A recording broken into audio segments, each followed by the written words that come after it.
So, you know how we have that big question about how, Eve essentially was, the mother of everybody. And so does that mean that everyone was shagging everyone and essentially we're all brothers and sisters? And no, I don't mean spiritually, I mean actually physically and literally brothers and sisters, which could explain why some people have really, crappy teeth. I would assume that that is because they're pretty close to one another in the gene pool. But that's neither here nor there. But interestingly, Queen Isabella, now that woman's bloodline goes far.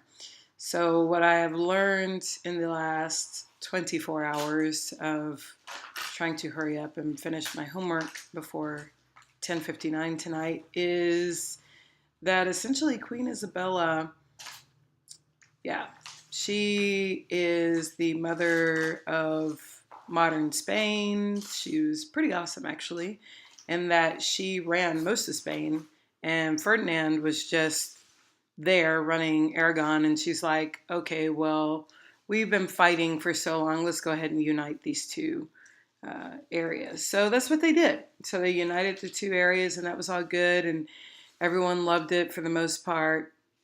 And that's why we speak Castilian Spanish, actually, is because she was the Queen of Castile, and Castile was running the show.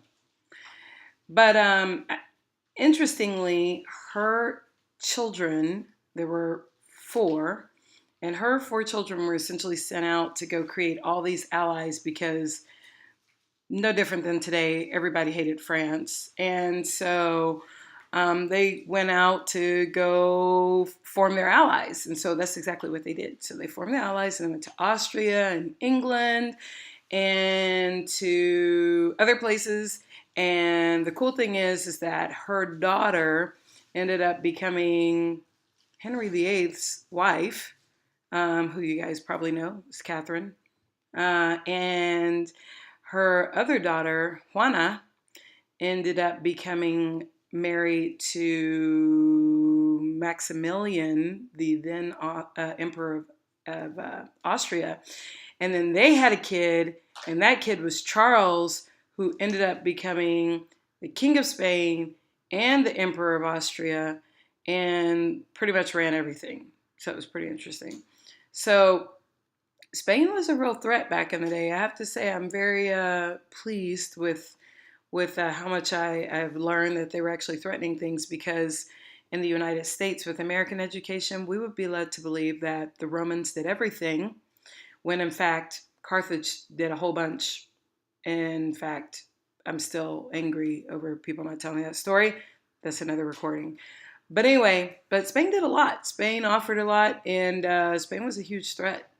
And we're going to get into the discovery of the Americas and see just how much Spain did do, much to the chagrin of the indigenous people here in the Americas.